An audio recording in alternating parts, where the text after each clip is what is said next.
This part will consist of two main parts: identifying key stakeholders, approaching and connecting with new contacts.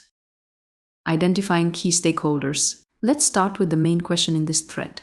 Who should be in your network? Building a strong and diverse network is essential for the success of any civic initiative. Identifying the right stakeholders to include in your network is the first step. We suggest looking at 4 main groups that are worth including in your network: community leaders, fellow activists, organizations and NGOs, influencers and media contacts.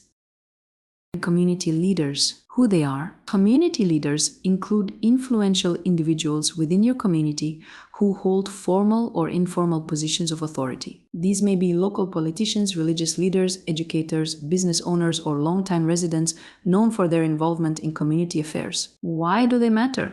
Community leaders can lend credibility to your cause, help you gain access to resources, and mobilize community members. Their endorsement and support can significantly enhance the visibility and legitimacy of your initiatives. Example: if you are working on a campaign to improve local education, connecting with school principals, teachers, and parent association heads could be crucial. Fellow activists. Who are they? Fellow activists are individuals who share your passion for a particular cause or social issue. They may be working independently, part of a grassroots movement, or affiliated with larger organizations. Why do they matter? Collaboration with fellow activists can lead to stronger, more coordinated efforts. These individuals bring unique perspectives, skills, and energy to your network, enhancing your ability to achieve your goals. Example: if your cause involves environmental protection, connecting with other environmental activists and groups will allow you to combine efforts for larger initiatives, like joint protests or awareness campaigns. Organizations and NGOs. Who are they? Organizations and NGOs include local, national, or international non-governmental organizations, advocacy groups, and charitable foundations that align with your cause. Why do they matter? These entities often have resources, expertise, and established networks that can greatly benefit your initiatives. Partnering with organizations can also provide you with platforms to amplify your message and access funding opportunities. Example: for a campaign focused on social justice, partnering with an organization that provides legal aid could help you offer valuable services to those affected by the issue. Influencers and media contacts. Who are they? Influencers are individuals with a significant online presence or following who can help spread your message to a broader audience. Media contacts include journalists, bloggers, and content creators who cover topics relevant to your cause. Why do they matter? Influencers and media contacts can play a key role in raising awareness and garnering public support for your initiatives. Their reach and influence can help you engage a wider audience and bring attention to your cause on a larger scale. Example: if you are running a campaign on youth mental health, connecting with influencers who focus on wellness or mental health could help spread your message effectively. Let's move on to the next step.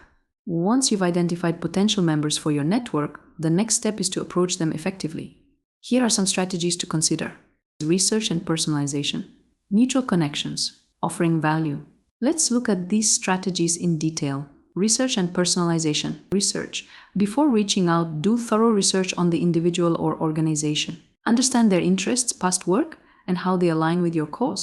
This will allow you to tailor your approach and show that you have a genuine interest in connecting with them. Personalization. A personalized approach is more likely to get a positive response. Mention specific reasons why you are reaching out to them and how you believe a connection could be mutually beneficial. Mutual connections, leveraging existing relationships. If you have a mutual connection with the person you want to reach out to, ask for an introduction.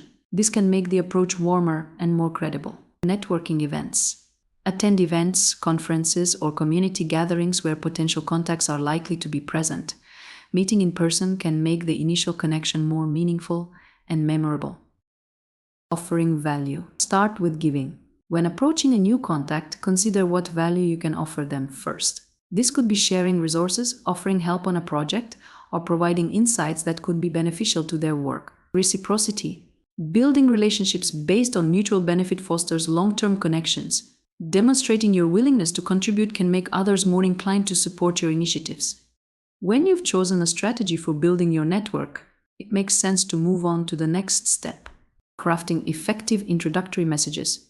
This step includes components of an effective message, tone and language, follow-up etiquette.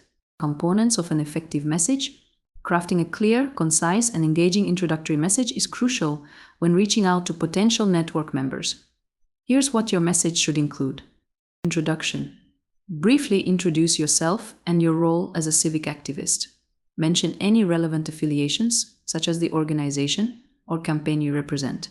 Example.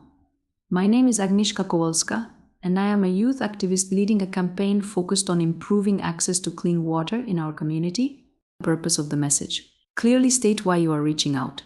Be specific about what you hope to achieve with this connection. Example. I'm reaching out because I admire your work on environmental sustainability, and I believe your expertise could greatly enhance our efforts. Personalization. Reference something specific about the person or organization that connects with your cause. This could be a project they've worked on, a recent achievement, or shared values. Example. I recently read your article on community-driven environmental initiatives and was inspired by your approach to grassroots engagement. Call to action. Suggest a specific next step, such as a meeting, a call, or a collaboration opportunity. Make it easy for them to respond. Example. I would love to discuss how we could collaborate on our upcoming community cleanup event. Would you be open to a brief call next week? Some of the tips in tone and language. Be professional yet approachable. Use a tone that is respectful and professional but also warm and approachable. Avoid overly formal language that might create distance. Keep it concise. Busy professionals and activists may not have time to read long emails. Keep your message concise, ideally within 3 to 4 short paragraphs. Express enthusiasm. Show genuine enthusiasm for the potential connection and the work they do. This helps convey that you are passionate about the cause and serious about the collaboration. One step that is often forgotten when building a network is to follow up etiquette. This consists of 2 parts. Respectful persistence. If you don't receive a response initially, it's appropriate to send a polite follow-up after a week or 2. Reiterate your interest and offer flexibility for connecting. Gratitude. Always thank the person for their time and consideration, whether or not they agree to connect. This leaves a positive impression and keeps the door open for future interactions. Identifying and approaching potential network members is a critical skill for youth civic activists. By carefully selecting key stakeholders such as community leaders, fellow activists, and organizations, and approaching them with personalized, value-driven messages, activists can build a powerful and supportive network to drive their initiatives forward.